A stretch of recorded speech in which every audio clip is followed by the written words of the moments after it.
අපිට මේ පේන ලෝකෙන් වගේම ශාලිකානෝන නොපෙනෙන විශාල ලෝකයකින් උදව් තියෙනවා. ඉතින් මේ මිනිස්සු හිතාගෙන හිටියා මේ 30 අවුරුද්දක යුද්ධය වුණා මරණ බය නැති වෙයි කියලා. එතකොට දැනුත් මිනිස්සු මරණ බයෙන් ඉන්නේ. මේ කාලේ ඔය පින්නතුන්ලාට බයක් ඇති ගැන්මක් නැතුව ඉන්න ඕන නම් වචන දෙකක් දියුණු කරන්න. ජීවිතේ අතහැරිච්ච දෙයක් තියෙනවා නම් ආයෙ ගිහින් බලන්න හොඳ නැහැ. ඒක ඔය සාරිපුත්තයන් වහන්සේගේ ජීවිතේ තිබ්බ ලස්සන දෙයක්. ගිය තැන මේ හිත ඇලෙනවා. එහෙම ඇලෙන හිත අවබෝධයේ පැත්තට ගන්නේ කොහොමද? කෙනෙක් කියන්න පුළුවන් ගුණධර්ම ඛණ්ඩද කියලාත් අහන්න පුළුවන්. මගෙන් එක මහත්තයෙක් එහෙමත් ඇහුවා එකවර. ඔය චින්තනයේ නිසාම තමයි බෞද්ධ රටවල් දිලිඳු කියලා එහෙමත් කියනවා. මේ අසහනකාරී ජීවිතයේ තියෙන එකම විකල්පය තමයි හිත භාවිතා කරන එක. මේ ලෝකේ ධර්මතාවයක් තියෙනවා. කන විසින් නැවත කනමයි හදන්නේ. ඊයේ Tamanගේ අම්මා උයපු බවත් අද නෝනා උයපු බවත් අම්මගේ කෑම සහ නෝනාගේ කෑම වල පවතින විසමපාතය ඒව සම්බන්ධ සිතුවිලි විත්නාරක වේගෙන් අපේ මනසට එන්න පටන් ගන්නවා. ඉතින් රහතන් වහන්සේට ඔහොම මොකක්වත් නැහැ. ඒ සංසාරේ ත්‍රිපරිවට්ටයක් තියෙන. කාරණා තුනයි. එහෙනම් මේ සිතේ සිතුවිලි ප්‍රවාහය ගලන්න අපිරිසුදු වෙනවා. ශාස්ත්‍රුන් වහන්සේගේ අතවැසි ශ්‍රාවකෙක් වෙච්ච මම බස් එක නැගලා මේ බස් එකේ ඉන්න අයගෙන් සල්ලි එකතු කරනවා. එතකොට අර දේවතාවා කියලා තියෙනවා. අනේ හාඳුරනේ ඔබ වහන්සේගේ ඔළුව කොහරි වැදිලාද කියලා අහලා තියෙනවා. අත්හැරීම අල්ලාගත හැකි තැන. පන්සිල් මළුව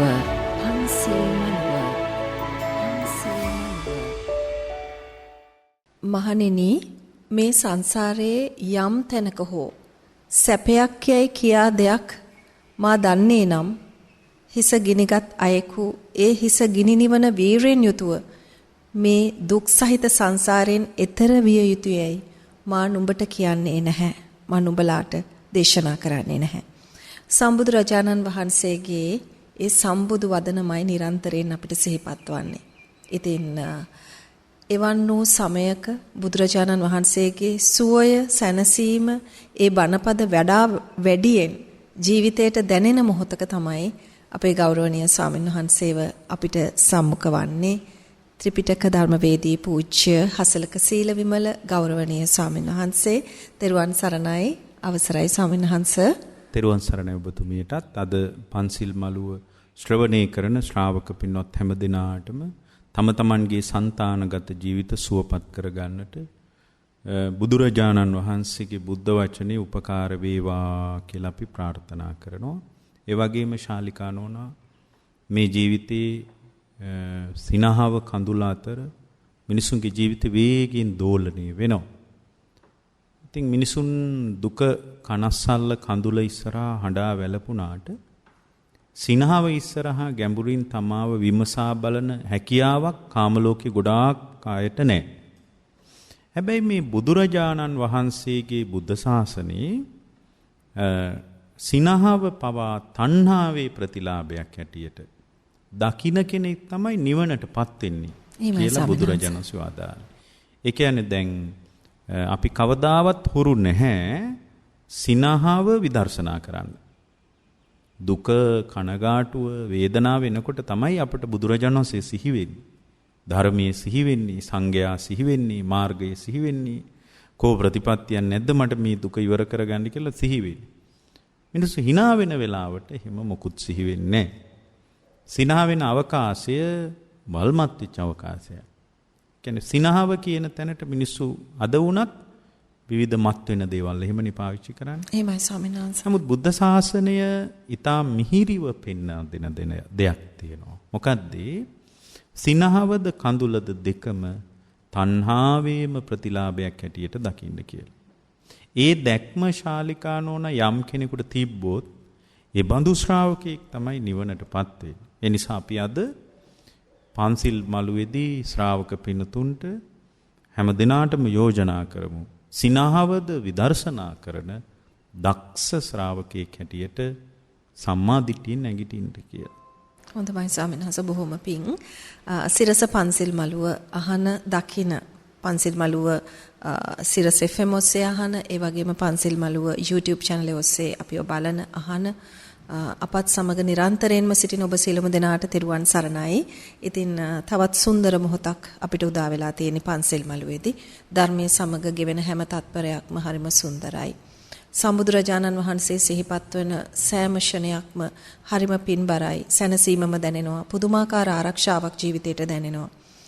අපි රැස් කරපු යාන වාහන, විශාල මන්දිර, ඒ වගේම හිතමිතුරන් මේ ඇසුරේ අපට දැනෙන්නේ ඒ දේවල් නැති වෙයි කියන බියම තමයි. නමුත් බුදු පියාණන් වහන්සේ ඉදිරිපිට අපිට දැනෙන්නේ කුමක්ද? සියල්ල අත්හැරී ගිය නිරාමිස සුවයක්මයි. ඉතින් මේ සුවය ඔබටත් විඳින්න පුළුවන් නම්, මටත් සම්පූර්ණ වශයෙන් මගේ ජීවිතයට ළඟා කරගත හැකි නම්, ඉතින් ගෞරවනීය මහා සංඝරත්නයන් අපි පැහැදිලි කරගත්තේ උත්තේ එයමයි. අපේ ස්වාමීන් වහන්සේ සාකච්ඡාවට పూర్වෙන් මා ඔබ වහන්සේගෙන් විමසූ කාරණයක් තිබුණා. මේ කාලය හරි වෙනස් වෙලා අපිට පෙනෙනවා ඊටමත් පූර්ණ වශයෙන් ආයු වින්දනය නොකරනම මිනිස්සු මිය දෙනවා ස්වාමීන් වහන්සේ.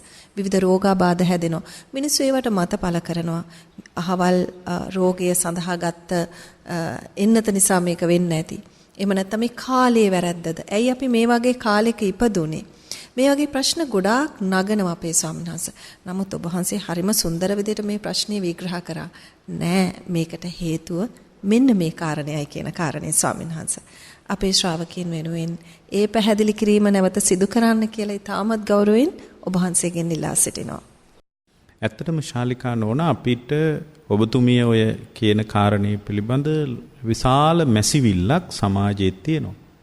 හැමෝම කියන්නේ අනේ මේ කාලේ හොඳ නෑ. ස්වභාව ධර්මියත් මහ බරපතල කම්පණයටපත් වෙලා. ඉතින් ඒ වගේම සමහර අය කියනවා අර කොවිඩ් වසංගතේ කාලේ ගත්ත එන්නත් පවා අපේ ජීවිතයට තර්ජනයක් වෙලා. මේ විදිහට මිනිස්සු ගොඩාක් කතා තම තමන්ගේ සිද්ධි වලින් කියනවා. නමුත් ශාලිකා නෝන ඇත්තම කතාව තමයි මේ උපන් සත්‍යයේ ආයුෂ ගෙවෙන එක ධර්මතාවය. එහෙමමයි ස්වාමීන් වහන්සේ. එන්නේ ආයුෂ වේගයෙන් කඩා වැටෙනවා. එතකොට එහෙම ආයුෂ වේගයෙන් කඩා වැටෙන එක බුදුරජාණන් වහන්සේ වදාළේ අධර්ම රාගයේද විසම ලෝභයේද ප්‍රතිලාභයේ හැටියටයි.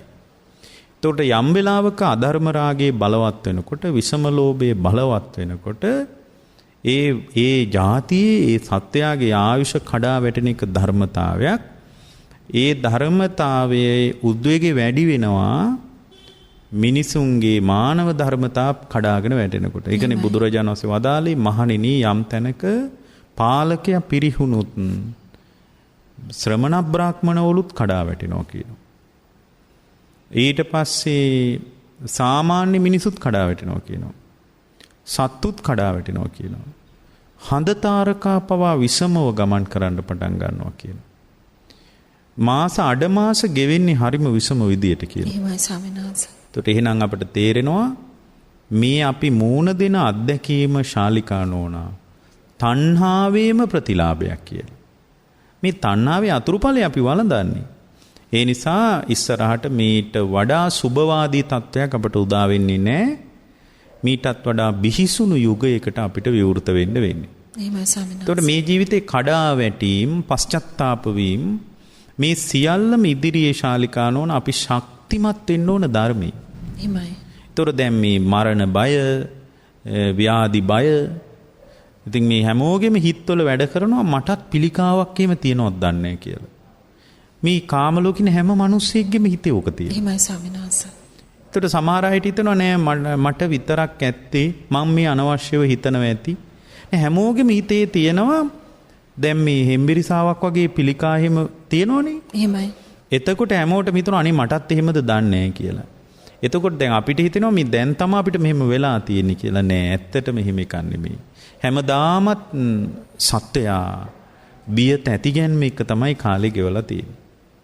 එතකොට මේ උපන් සත්‍යයාට බය කියන එක ආවේනික තත්වයක්. ආධුනික තත්වයක් නෙමෙයි. අපේ සමන සම්බුදුරජාණන් වහන්සේගේ දවස පවා තත්වය මෙහෙමද අපේ සමන. මෙහෙමයි ඇත්තටම බුදුරජාණන් වහන්සේගේ කාලේ මේ අපි මූණ දෙන මට්ටමේ තරම් ස්වභාවික අනතුරු තිබ්බේ නෑ. එහෙමයි. ස්වභාව ධර්මයේ හරිම හිතානුකම්පී ඒ කාලේ. එතකොට මොකද මිනිසුන්ට උමනාවක් තිබුණේ නැහැ ස්වභාව ධර්ම ඉක්ම යන්න. ඒ නිසා ස්වභාව ධර්මයට හරිම මිත්‍රශීලී බවක් මිනිසුන්ගේ තිබුණා. දැන් ඒවා මහා නොමේරු මට්ටමේ දේවල් කියලා අද ඉන්න මිනිසු කියනවා. ඒ කාලේ මිනිසු හඳට වැන්දා. මේ ඉරට වැන්දා. හුළඟට වැන්දා. සුළඟ දෙවි කෙනෙක් විදියට සැලකුවා. වර්ෂාව දෙවි කෙනෙක් විදියට සැලකුවා.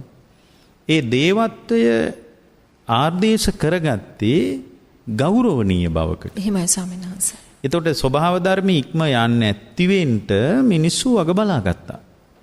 ඉතින් මේ වග බලා ගැනීමත් එක්ක මිනිස්සු පරිසං වුණා.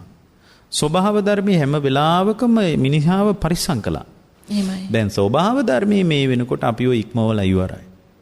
ස්වභාව ධර්මය අපි අතර සමානතාවය. කියන්නේ අපි ස්වභාවිකත් නැහැ, ස්වභාව ධර්මයට අපි සමපාතත් නැහැ. එහෙමයි. ඒතර මෙන්න මේ தත්ත්වයේ මත ස්වභාවික අනතුරු නම් ශාලිකානෝන බුද්ධ කාලේ මේ කාලේ තරම් තිබිලා නැහැ. හැබැයි මේ සමහර ධර්මයේම තියෙනවා ගම් පිටින් මිනිස්සු විනාශ වෙලා තියෙනවා. දැන් එක තැනක බුදුරජාණන් වහන්සේ එක ගමකට වැඩියාම පුදුමේ වෙන්නේ මේක තමයි. එහෙමයි. එක ගමකට බුදුරජාණන් වහන්සේ වැඩියාම ඒ ගමේ විශාල පිරිසක් මැරිලා. කියන්නේ ගමම වගේ මිය ගිහින්. ඉතින් සමහර ගින්නක් වෙන්න ඇති, මොකක් හරි වෙන්න ඇති. එතකොට ඒ අය මේ මිය ගියාට පස්සේ මේ ආනන්ද ස්වාමීන් වහන්සේ මෙහෙට කලින් ඇවිල්ලා තියෙනවා. ආනන්ද හාමුදුරුවෝ මේ ටිකක් ඇවිදලා බලලා ආනන්ද හාමුදුරුවෝ බුදුරජාණන් වහන්සේගෙන් අහනවා ස්වාමීනි මේ සුදත්ත කියලා උපාසකයෙක් හිටියා. එයා කොහෙද දන්නේ ඉපදිලා ඉන්නේ නේද? එයා මැරිලානේ. ඒතර බුදුරජාණන් වහන්සේ කියනවා යා මේ සකු르දාගාමි වෙලානේ හිටියා ආනන්ද. එහෙමයි ස්වාමීන් වහන්සේ.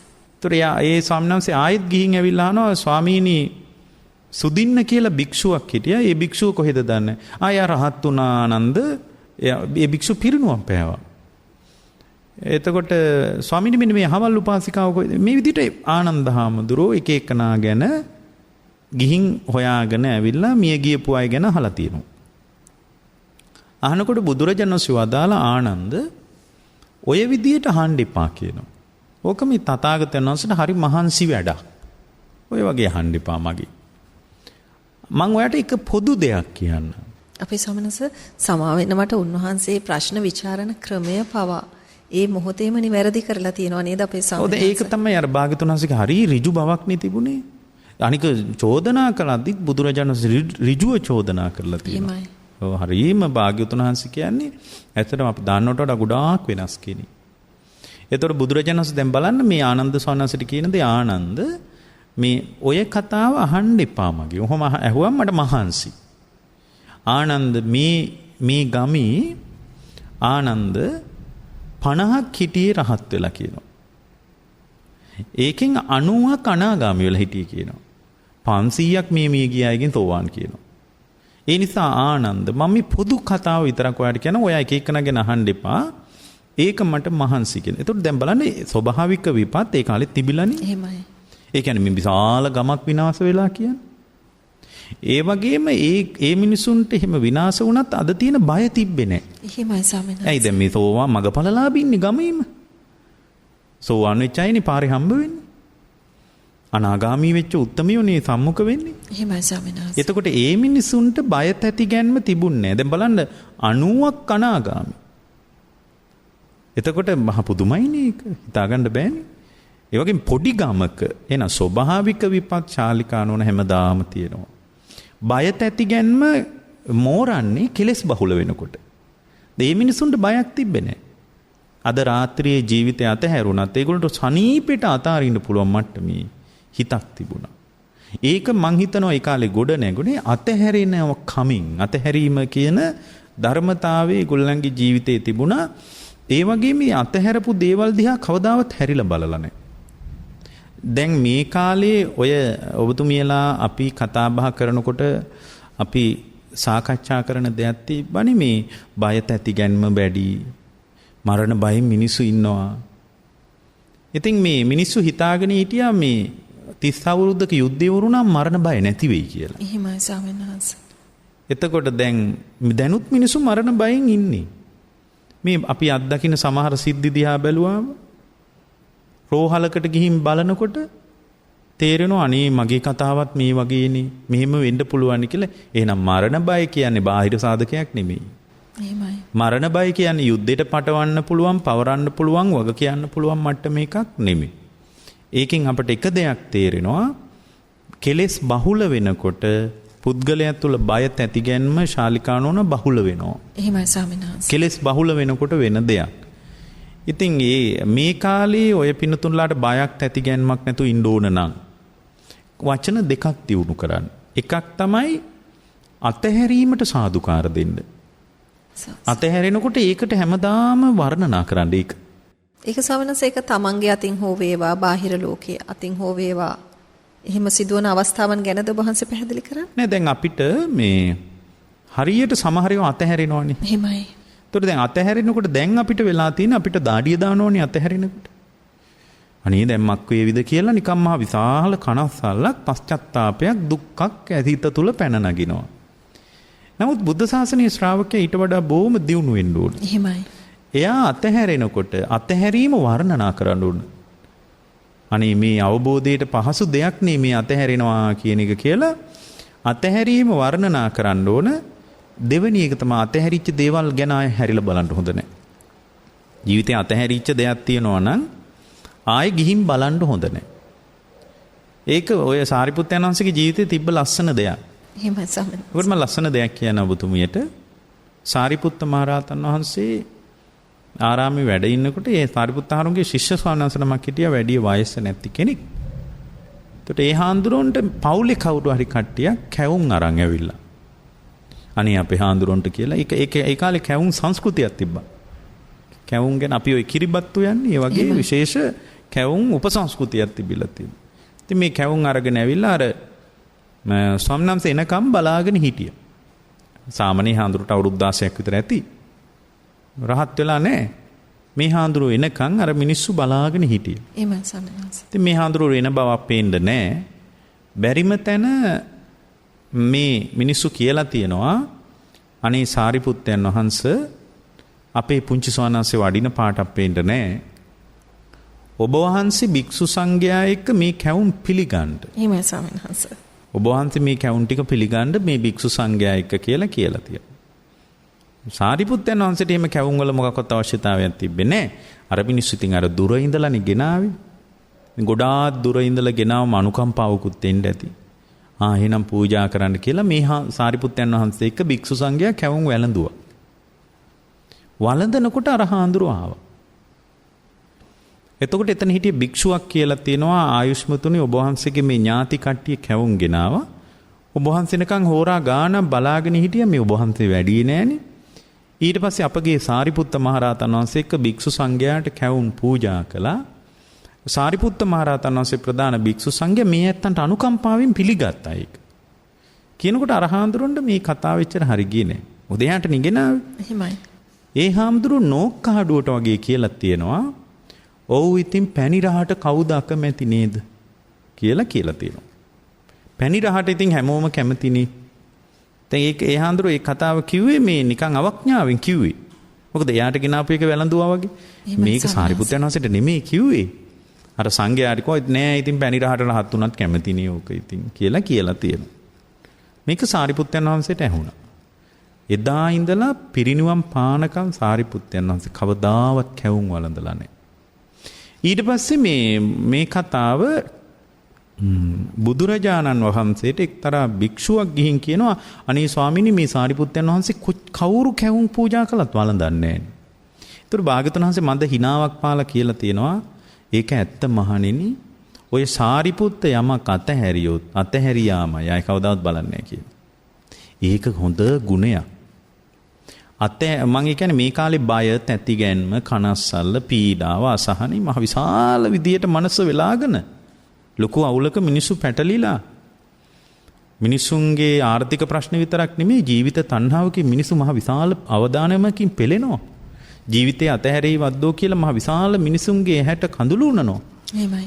ඒ වගේම ජීවිතය අතහැරෙයි කියලා මහා අධික බයකින් තැතිගැන්මකින් ඉන්නවා. එයා එළිය ලෝකේ ගැන තියෙනවා. අනිත් මට ජීවිතය අතහැරුණා මගේ දරුවට මක් වේවිද? අපේ නෝනාට මොකක්ද වෙන්නේ? කියලා ඒ වගේ මහ විශාල පශ්චත්තාපයකින් මිනිස්සු නිදාගන්නේ. සනීපෙට නිදියන්නේ නැහැ මිනිස්සු. ඒතර මේ ජීවිතේ මේ කනස්සල්ල එන්නේ අපි හිතාන ඉන්නවා නෑ අපිට දරුවෝ ඉන්න නිසා, බිරිඳ ඉන්න නිසා, ස්වාමියායි එහෙම හිතනවා.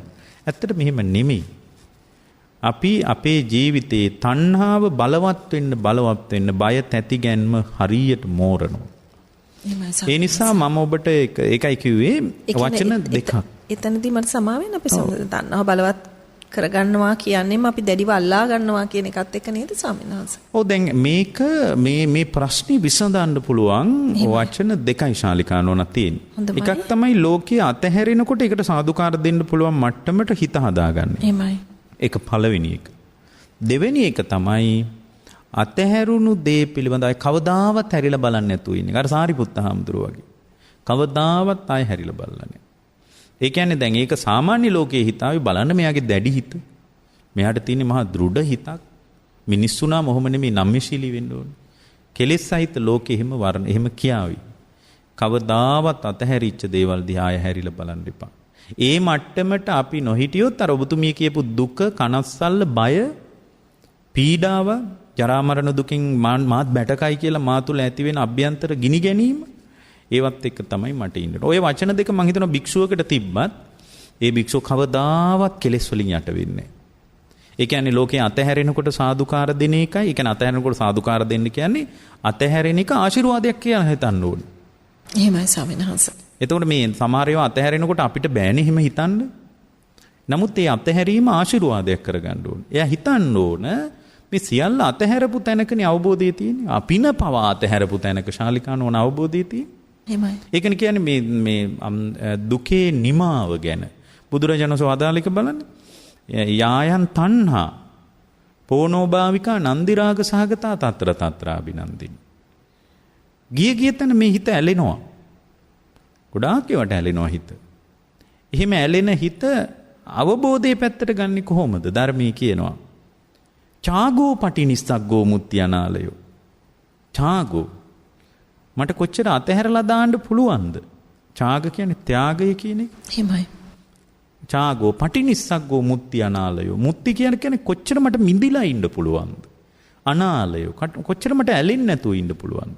මෙන්න මේ අල්ලා ගැනීම, නොමිදුණුකම, ඊට පස්සේ ඇල්ම මේවත් එක්ක අපිට කවදාවත් මේ අපේ හිත ඇතුලේ ශාලිකා නෝනා දුක, කනස්සල්ල, බය කියන ඒවායින් නිදහස් වෙච්ච ජීවිතයක් තියෙයි කියලා හිතනවා නම් එහෙම එකක් කවදාවත් අපට හම්බ වෙන්නේ නැහැ. ඒ නිසා අපි ඔය පින්නතුන්ලා අද මේ පන්සිල් මළුව ඉතා බරපතල අදහසක් ඔළුවට ගන්න. ලෝකේ අතහැරෙනකොට ලෝකය අඬයි. කවදාවත් අතහැරෙනකොට අඬන්නේ. එතකොට මේ බලෙන් අතහරින්න යන්නත් එපා. ඔගොල්ලෝ කාමභෝගී ගෘහස්ත ජීවිතයක් ගෙවනයිනේ. පීඩාවෙන් අතහරින්න එපා. පීඩාවෙන් අතහරින එක ඇතුලේ තියෙන දුකක්. එහෙමයි ස්වාමීන් වහන්සේ. පීඩාවෙන් අතහැරියොත් ඒකට අපි කියන්නේ අත්කිලමතානුയോഗය කියලා. පීඩාව පදනම් කරගෙන අතහරින්න එපා. අවබෝධයේ පදනම් කරගෙන ලෝකයේ අතහැරෙනකොට ඒක හොඳ දෙයක් විදියට සලකන්න. ජීවිතේ වටිනා දෙයක් විදියට සලකන්න. එහෙම සලකගත්තොත් ශාලිකා නෝනා ඒ බඳු ශ්‍රාවකයෙකුට ඔය ඔබතුමිය කියපු මේ දවස්වල තියෙන බීතිය, මේ දවස්වල මරණේ මට මුණ ගැහිවත් දෝ කියලා ඇතුලේ ගිනි ගන්න එක. අනේ මාත් ලෙඩ වේද. මේක සාධාරණීකරණය කරන්න ලෝකේ කියනවා අර ඉන්නත් ගත්තේව බලපානවා. මේ කාලේ රියානතුරු වැඩි අරම මේව ගොඩාක් ඒවා කියනවා. හැමදාමත් එහෙම තමයි. එහෙමයි ස්වාමීන් වහන්සේ. මොකද අපේ ඇතුලේ හැසිරෙන අద్භූත දේ කර්මය. අපේ ඇතුලේ ශාලිකා නෝනා හැසිරෙන ඉතා බරෑරුම් දෙයක් කර්මය. ඒකේ හැඩේවත් අපට තේරෙන්නේ නැහැ. අද මෙහෙම හිටියට හෙට උදේ වෙනකොට මට සම්පූර්ණයෙන් කොන්ද කෙලින් තියලා නැගිටින්න බැරුව මරණය දක්වාම උඩ බලාගෙන ඉන්න මට්ටමට මට කර්මය අභියෝග කරන්න පුළුවන්. එච්චර ඉතා අවිනිශ්චිත අවදානම් සහිත කර්මයේ ඉස්සරහා තමයි අපි මේ ගොඩාක් වැඩ කරන්නේ. ඒ නිසා මේ අවදානමින් මිදීම පිණිස අපි Javaයේ ගොඩනගා ගන්න ඕනේ. ඒකට අපි පොඩ ගුණධර්ම හදන්න ඕනේ. එකපාරම ගුණධර්ම හදන්න බෑ. ටික ටික ගුණධර්ම හැදුවොත් අපිට මේ අරුබුදය විසඳ ගන්න පුළුවන් වෙයි. එහෙමයි. හොඳයි අපේ ස්වාමීන් වහන්සේ සාරිපුත්ත මහරහතන් වහන්සේගේ අත්හැරීමත් ඒ වගේම ස්වාමීන් වහන්සේ අපි උත්සාහ කරලා කරන අත්හැරීමත් කියන කාරණා. උන්වහන්සේට අත්හැරිලා කොහොමද තියෙන්නේ? උන්වහන්සේට විශේෂයෙන් අත්හරින්නට දෙයක් එතර නැහැ නේද ස්වාමීන් වහන්සේ? ඉතින් ඒ කාරණියත් එක්ක පහුගිය දවසක මම දකිනවා මේ සමාජ මාධ්‍ය ඔස්සේ යම් කිසි විෂයකට අදාළව ආචාර්යවරයෙක් පැහැදිලි කරනවා ඔබ ජීවිතයේ ආධ්‍යාත්මික తত্ত্বය සොයා බලන්නට උත්සාහ කරනවා නම් පළමු කොටම ඔබගේ ආර්ථික අවශ්‍යතා පරිසරය සකස් කරගෙන ඉන්න. ඔබගේ මූලික අවශ්‍යතාවයන් පිරිමහගෙන ඉන්න. ඉන් අනතුරුව දන් දෙන දේවල් ආධ්‍යාත්මික වශයෙන් ඔබ වැය කරන කාලය ඒ හැම දෙයකම ඉන් අනතුරුව සිද්ධ කරන්න කියලා ස්වාමීන් වහන්සේ. ඉතින් මේ අපි මේ මොහොතේ මේ ලෝකයේ මේ අත්විඳින තත්වයක් එක්ක ඒ පැහැදිලි කිරීම කොයිතරම් දුරට සාධාරණද ස්වාමීන් වහන්සේ? මමත් ඒක දැකලා තියෙනවා. ඒක බුදුරජාණන් වහන්සේගේ දේශනාවට අනුව එච්චර එකඟ වෙන්න පුළුවන් එකක් නෙමෙයි. එහෙමයි ස්වාමීන් වහන්සේ. එතකොට හැමදාමත් එයා ಗುಣධර්ම පහු කරන්න හදනවා. දැන් ಗುಣධර්ම වලට තියෙන අවකාශය අපි දෙන්න හොඳ නැහැ. ඉතින් මම ඔය ඔබතුමී කියපු தত্ত্বය ගැන මම දැනුවත් ඇත්තටම. ඒගොල්ලෝ කියන විදිහට ඇත්තටම ওই ගොඩාක් දෙනෙක් භෞතිකවාදී. එහෙමයි ස්වාමීන් වහන්සේ. ඒගොල්ලෝ ආධ්‍යාත්මික හැඩයක් පිළිගන්නයි නෙමෙයි. ඒතකොට ඒගොල්ලෝ කියන දේවල් නිකන් හරිම රසයි වගේ පේනවා. එතකොට ආධ්‍යාත්මික ජීවිතය කියන එකට ඒ මහත්තුරු ආවසානික ස්ථානයක් දෙන්නේ. එහෙමයි. ශාලිකා නෝනා මේ අවස්ථාව ගොඩාක් වටිනා එකක්. කොච්චර වටිනවද කියනවා නම් මේ බුද්ධෝත්පාදය මේ ගෞතම බුදුරජාණන් වහන්සේගේ චතුරාර්ය සත්‍ය ධර්මය ඇහෙන එක මේ බණ ධර්මයට උනත් හිත නැඹෙන එක. එහෙමයි ස්වාමීන් වහන්සේ. ඒ වගේම මේ කොච්චර උනන්දුව තිබුණත් මේ පිරිනිවන් පෑම දක්වා Tamanගේ ගුණධර්ම දියුණු කරගන්න පුළුවන් අවකාශය මේක කවදාවත් ලැබෙන්නේ නැති chance එකක් අපිට ලැබිලා තියෙනවා. එහෙමයි ස්වාමීන් වහන්සේ. මේ අවස්ථාවේදී අපි කියන්නේ ගුණධර්ම තමයි එක. එතකොට කෙනෙක් කියන්න පුළුවන් මේ දැන් ඔබ වහන්සේලා කියන විදියට ජීවිත චර්යාවට අදාළ Java කෝ එතකොට කෙනෙක් කියන්න පුළුවන් ගුණධර්ම ඛණ්ඩද කියලාත් අහන්න පුළුවන්. මගෙන් එක මහත්තයෙක් එහෙමත් ඇහුවා එකවර. දැන් ඔබ වහන්සේලා ගුණධර්ම ගැන කියනවා, අධ්‍යාත්මය ගැන කියනවා, විදර්ශනාවක් ගැන කියනවා, පටිච්චසමුපාදය විමසන්න කියලා කියනවා. ඉතින් එතකොට මේ එදිනෙදා දෛනික ජීවිතය ඇතුලේ මිනිහෙක් කඩා වැටෙන එකට ඔබ වහන්සේලාගේ තියෙන වැඩපිළිවෙල මොකක්ද? ඔය චින්තනයේ නිසාම තමයි බෞද්ධ රටවල් දිලිඳු කියලා එහෙමත් කියනවා. එහෙමයි. ඇත්තටම බුදුරජාණන් වහන්සේගේ දේශනාව ඇතුලේ ගුණධර්ම ඛණ්ඩද කියලා අහන ගොඩාක් සමහර භෞතිකවාදී චින්තනයක් තියෙන නිරාගමික කණ්ඩායම් ඉන්නවා. නමුත් මේ ජීවිතය ගැන බුදුරජාණන් වහන්සේ කියවලා තියෙන විදිය වෙනයිනේ. එහෙමයි. දැන් උදාහරණයක් විදියට මේ වෙනකොට අර ඔබතුමිය මගෙන් එක වතාවක් ඇහුවා මේක මේ සැලසුම් සහගත වෙලාද දැන් කියලා. අපි එනකොටම ප්‍රෝග්‍රෑම් වෙලාද දැන්? හරි. එතකොට මේක මේ වැඩසටහන සැලසුම් සහගත වෙච්ච එකක්ද? එහෙම කියලා ඇහුවා. එතකොට මේක සැලසුම් සහගත වෙලා නම් අපි එහෙම කියලා හිතමු. මේක සැලසුම් සහගත වෙලා නම් නැවත කොහොමද ආයෙ මැදිහත් වෙන්නේ මේ දෛනික ජීවිතේට? මේක ප්‍රෝග්‍රෑම් වෙලානේ. එහෙමයි. එතකොට මේකට මැදිහත් වෙන්න පුළුවන්ද? ඒක ඊටාම වැදගත් දෙයක් ශාලිකානෝ. ඇත්තටම මේ අපේ අම්මගේ කුසේ පිහිටලා තියෙන්නේ ශාලිකානෝනා නිකම්ම විඥානේ නෙමෙයි. එහෙමයි ස්වාමීන් වහන්සේ. ඒකට කියන්නේ කර්ම විඥානේ පිහිටියා කියලා. ගර්භාෂයට බැහැගන්නේ කර්ම විඥානේ. කර්ම විඥානේ. එතකොට ඒ විඥානයත් එක්ක ඇසුරු කරන කර්මයක් තියෙනවා. ඒ කර්ම විඥානය ප්‍රත්‍යයෙන් තමයි විඥානපච්චය නාම රූප. එහෙමයි ස්වාමීන්. මව් කුස ඇතුලේ නාම රූප හැදෙන්නේ. නාම රූපපච්චය සලආයතන. ඇස හැදෙන්නේ ඔය මට්ටමේදී. සලආයතන ආයතන චක්ක ඇස කන නාසය දිවකය මන ආයතන ටික හැදෙන්නේ කර්ම විඥානයේ පිහිටීමේ. නිකම්ම විඥානේ නෙමෙයි. ඒතර බුද්ධ ශාසනයේ ලස්සන සූත්‍රයක් තියෙනවා. ඒ සූත්‍රේ නම තමයි මහා නිදාන සූත්‍රය කියලා. ඒ මහා නිදාන සූත්‍රයේ ශාලිකානෝන බුදුරජාණන් වහන්සේ වදාලා කාමධාතු වේපක්කංකෝ ආනන්ද කාමං නාභවිස්සති අබිනුකෝ කාමභවෝපඤ්ඤායති. ආනන්ද කාම ලෝකේ විපාක පිනිස කර්ම සකස් නොවීමෙන් කාම භවයේ පැනවෙයිද? නොහේතම්බන්ති. ස්වාමිනීක වෙන්න විදියක් නැහැ. එහෙනම් අපට තේරෙනවා බුදුරජාණන් වහන්සේ ලස්සනට කියනවා ප්‍රවෘත්තියටත් ප්‍රතිසන්දියටත්. ඒතකොට ප්‍රවෘත්තිය කියන්නේ ඔය ඔබතුමියලගේ ජීවිතේ. එහෙමයි ස්වාමීන්. ප්‍රවෘත්තිය කියලා ධර්මී කියන්නේ පැවැත්ම කියන එක. පැවැත්මටත් ප්‍රතිසන්දියටත් ප්‍රවෘත්තියටත් ප්‍රතිසන්දියටත් දෙකටම ශාලිකානෝන බලපාලා තියෙන කර්මය. එහෙනම් පැවැත්ම සම්බන්ධ මූලික සාධක අපි සසරින් ගෙනාපු එකක්. ඒතර කෙනෙක් කියන්නේ නෑ උත්සාහයෙන් ගොඩ නැගුණේ. දැන් කෙනෙක් උත්සාහයෙන් ගොඩ නැගුණා නම් ඒ උත්සාහයෙන් ගොඩ නැගිච්ච කෙනාගේ දරුවට කොහොමද අර ටික හම්බ වෙන්නේ? දැන් කෙනෙක් කියනවා නෑ උත්සාහය වීරිය නැත්තම් මොකුත් කරන්න බෑ. එහෙම ඔය කර්මී කියන ඒවා අපි පිළිගන්නේ අපි උත්සාහයෙන් නැගිටපු මිනිස්සු කියලා මෙහි ඉන්න අය කියනවා. හරි. එයා උත්සාහයෙන් නැගිට්ටා කියමුකෝ. එතකොට එයාගේ පුතාට උත්සාහයෙන් නෙමෙයි අර සම්පත් ලැබිලා තියෙන්නේ. එයා මොකුත් උත්සාහ කරලා නැහැ. ගර්භාෂයට එන්නත් උත්සාහ කරලා නැහැනේ. මේ අම්මගේ ගැබේම උපදින්න ඕන මෙයාලා බොහොම ධනවත් අය කියලා එහෙම එකක් නැහැ. එයා උත්සාහයෙන් නම් නැගිට්ටේ. එයාගේ දරුවා කොහොමද නැගිට්ටේ? ඒක තර්කයක් එක පැත්තකින්. එහෙමයි. එන අපිට තේරෙනවා අපේ ජීවිතය ඇතුලේ අద్භූත ශක්තියක් හැසිරෙනවා. ඒ අන් කවර දෙයක්වත් නෙමේ කර්මය. ඒ නිසා කර්මයේ විසින් අපේ ගමන් මඟ දිශානතිය තීරණය වෙලා තියෙනවා. හැබැයි උත්සාහය වීර්ය මත අපි තුල අර භාග්‍යතුන් වහන්සේගේ ධර්මයේ පැහැදිලි කරන වීර්ය මත කුසලය ස්මතු කරගත්තොත් මේ පැවැත්මට මහ විශාල ජවයක්. එහෙමයි. ඒතකොට ඒ ජවය අද නෑ මිනිසුන්ට. අද ඒ පින ගැන, මෛත්‍රිය ගැන, විදර්ශනාව ගැන එහෙම කිසිම අදහසක් නෑ මිනිසුන්ට. ඒ නිසා ඔය මිනිස්සු සාමාන්‍ය කාලා බීලා ඉන්නවා. නමුත් හරිම අසහනෙන් මිනිස්සු ඉන්නේ. එහෙමයි ස්වාමීනි. මේ අසහනකාරී ජීවිතයේ තියෙන එකම විකල්පය තමයි හිත භාවිතා කරන එක. එතකොට ඒක ඥාණයෙන් බලන එක. ඒ භාවිතයේදී ඊට වැදගත් කාරණා පහක් විතර තියෙනවා. ඥාණයෙන් බලන එක. එතකොට ඥාණයෙන් බලනකොට තමයි මම අර හැම වෙලාවකම ඔළුවට එන්නේ මේ වගේ වෙලාවක බුදුරජාණන් වහන්සේ මට කොහොම කියයිද? ඕනම ප්‍රශ්නයකට මුණ දෙනකොට ශාලිකා නෝන ඥාණයෙන් බලනකොට දැන් අපිට ඥානයක් නැහැ නේ. දැන් අපේ ඥානය හොඳටම කඩා වැටිලා. එහෙමයි. එතකොට අපිට පුළුවන් ඉතා ඉහළ ඥාන සම්ප්‍රයුක්ත කෙනෙක් තමයි මම සරණ ගිය බුදුරජාණන් වහන්සේ. හරි. මේ වගේ ප්‍රශ්නයකදී බුදුරජාණන් වහන්සේ කොහොමද ප්‍රතිචාර දැක්ුවේ? අන්න ඥානින් බලනවා.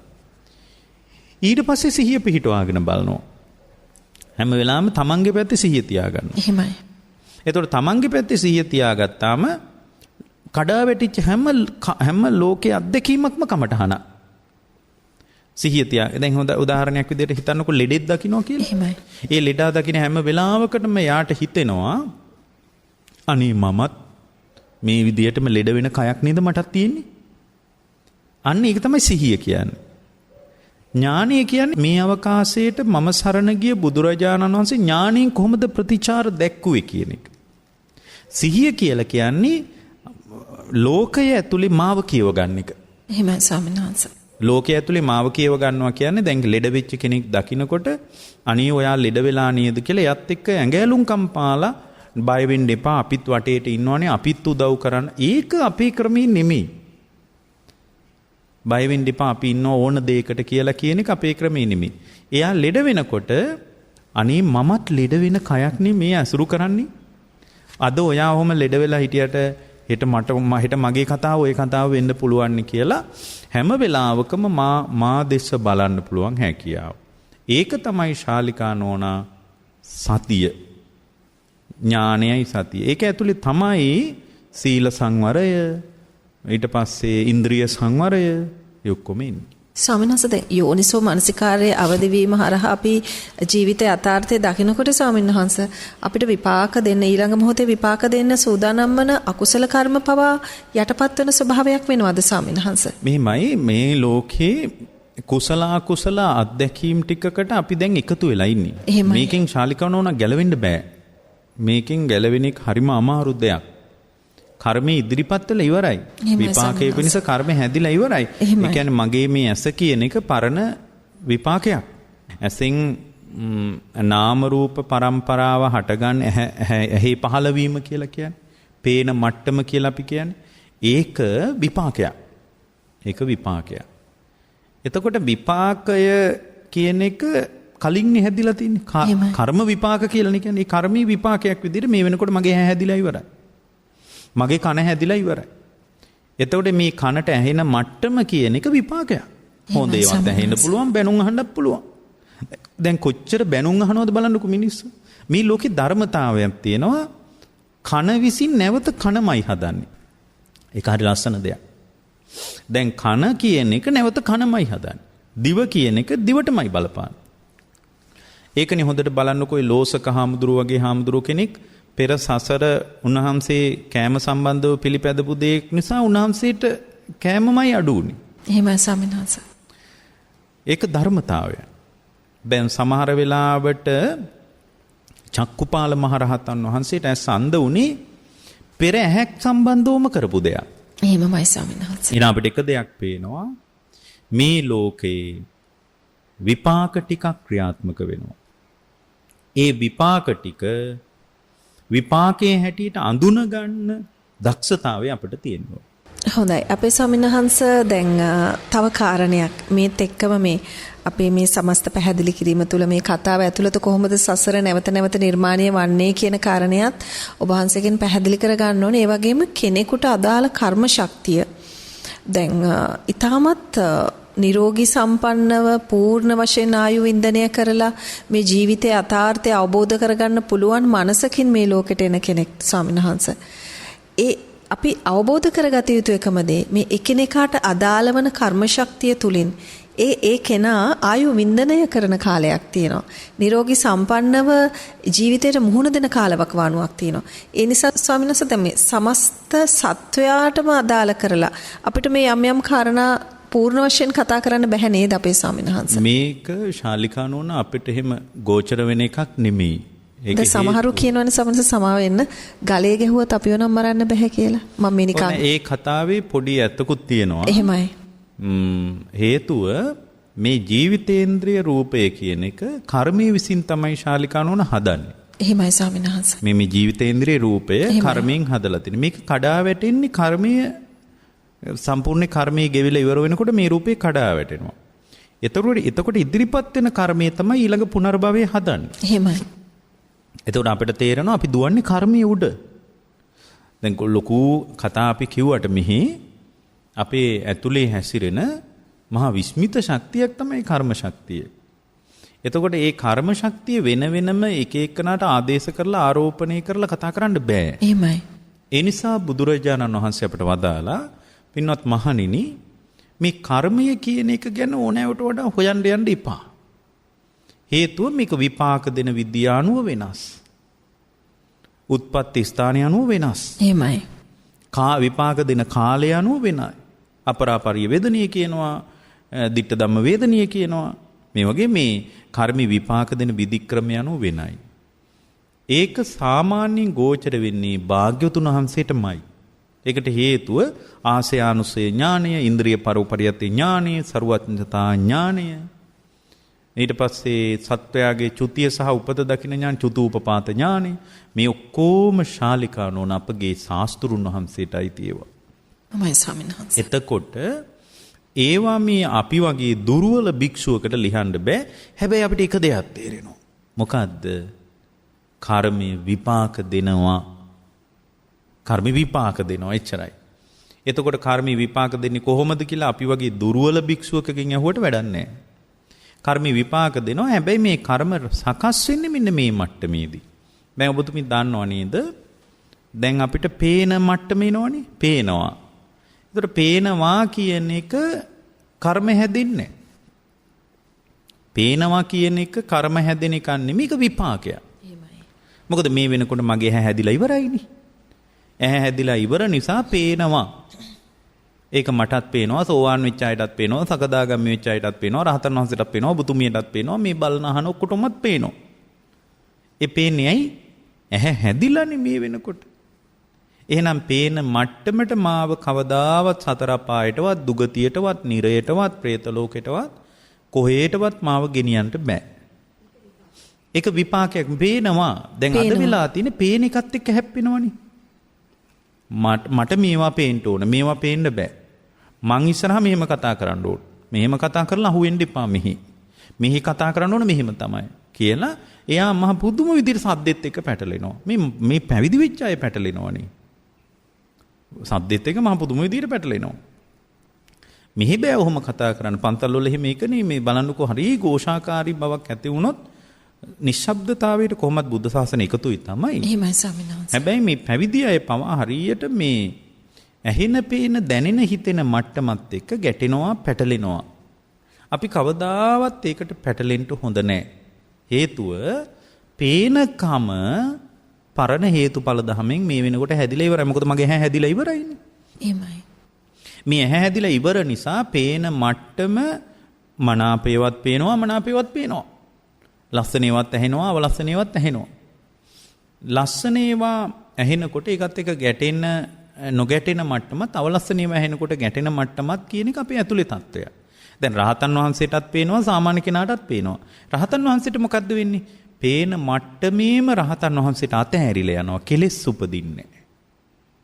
ඒක තමයි රහතන් වහන්සේ කිව්වේ. දැන් අපිට වෙලා තියෙන්නේ පේන කම නිසා ඒ වෙනුවෙන් අපි ඉදිරිපත් වෙනවා හිතන්න. චින්තනාර්ථය. පේනවා එකක් පේන එක වෙනුවෙන් හිතන්න පටන් ගන්නවා. පේන එක ඇසුරු කරගෙන කතා කරන්න පටන් ගන්නවා. පේන එක ඇසුරු කරගෙන වැඩ කරන්න පටන් ගන්නවා. අන්න ඒක තමයි විඥාන කෘත්‍යය. පේන එක මොන කෘත්‍යයද? නාම රූප කෘත්‍යය. පේන එක සම්බන්ධ වැඩ කරන එක විඥාන කෘත්‍යය. ඔන්න ඕකට තමයි ධර්මී කියන්නේ නාම රූප පත්‍ය විඥානං කියලා. ඒතර පේන දේ කියන එක මාව කවදාවත් සතර අපායට ගෙනියන්නේ නැහැ. පේන දෙයට මාව කවදාවත් නිරේටවත් പ്രേත ලෝකෙටවත් ගෙනියන්න බෑ.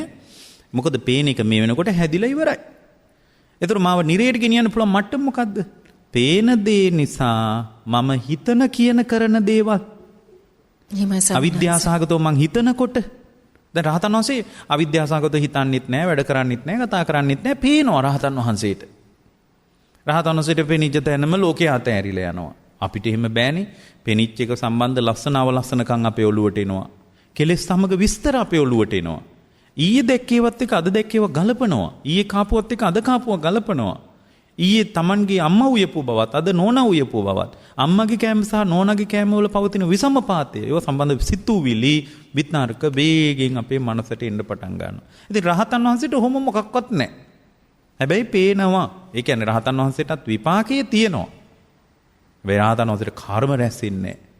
එතකොට මේ පේන මට්ටම කර්මය, පේන දේ සම්බන්ධ හිතන මට්ටම, කියන මට්ටම, කරන මට්ටම අලුතෙන් භවය හදන මට්ටම. දැන් හොඳට බලන්න අඹ ඇටයකට පුළුවන් අඹ ගහක් හදන්නනේ. එහෙමයි ස්වාමීන් වහන්සේ. ශාලිකා නෝන කවදාවත් අඹ ඇටයකට බෑනේ අඹ ගෙඩියක් හදන්න. අඹ ගෙඩියක් හදන්න බෑ. අඹ ඇටයකට පුළුවන් එකම දේ අඹ ගහ හදන්න. ඊට පස්සේ අඹ ඇටයක වැඩි ඉවරයි එතනින්ම. එහෙමයි ස්වාමීන් වහන්සේ. හැබැයි තියෙන අවුල තමයි අඹ ගහ හැදුනොත් පොහොර වලිනුත් අනුබලයේ ලැබුණොත් පසත් ශාස්ත්‍රීක නම් වතුරත් හොඳට ලැබුණොත් අඹ ගෙඩි හැදෙන එක දෙවියන් වහන්සේට නවත්තන්න බෑ. මිහි ඇහැ සකස් වෙනවා, ඇහැ හැදිලා ඉවරයි, ඒක පරණ කර්මයේ විසින් කරලා ඉවරයි දැන්. හරියට අඹ ඇටේ අඹ ගහ හැදුවා වගේ. එහෙමයි ස්වාමීන් වහන්සේ. පොහොර ලැබුණොත් වතුර ටික ලැබුණොත් පස ශාස්ත්‍රීක නම් ඒ වගේ ඇහින් රූප දකින්නකොට අවිද්‍යාවත් බලවත් නම්, තණ්හාවත් බලවත් නම්, අරමුණු ප්‍රතිබද්ධව හඹාගෙන යන එකත් බලවත් නම් අනාගතේ ආය අඹගස් හදන්න පුළුවන් මට්ටමට අඹ ගෙඩි හැදෙන එක නවත්තන්න බෑ. සමහරවිට බීජ සූත්‍රයේදී පැහැදිලි කරන්නේ ඒ කාරණේ. බීජ සූත්‍රය ඊට වඩා ටිකක් ගැඹුරු එකක් තියෙනවා. බීජ සූත්‍රයේ බුදුරජාණන් වහන්සේ වදාළේ මේ තණ්හාවේ බීජය, මේ විඥානයේ කියන බීජය තණ්හාවේ ආසේවනේ ලැබෙමින් නාම සංස්කාර රූප නාම රූප පරම්පරාව ඇසුරු කරගෙන මේ කොහොමද අනාගත භවයේ නිර්මාණය වෙන්නේ කියන එක බීජ සූත්‍රය. ඒකයි බුදුරජාණන් වහන්සේ කියන්නේ විඥානම් බීජං කම්මං කෙත්තං කර්මයේ කියන ක්ෂේත්‍රයේ විඥානයේ කියන බීජය තණ්හාවේ වතුරෙන් තෙත් වෙවි. තණ්හාව කියන එකෙන් තෙත් වෙවි. තණ්හාව තමයි කෙලෙස් ටික. දැන් ඒ බීජ සූත්‍රෙම ගන්නකෝ මේ අපි කියාපු එකට. දැන් මොකද්ද බීජ සූත්‍රය කියන්නේ? කම්මං කෙත්තං කර්මයේ තමයි ක්ෂේත්‍රය. ක්ෂේත්‍රය. බිම විඥානම් බීජ. ඒක තමයි විඥානේ පැලවෙන්නේ. එහෙමයි ස්වාමීන් වහන්සේ. හැබැයි විඥානේ පැලවෙලා නැවත පැලවෙන්න පුළුවන් මට්ටම මොකද? තණ්හාවෙන් තෙත් වීම. එතකොට විඥානේ කියන බීජය එක විපාකය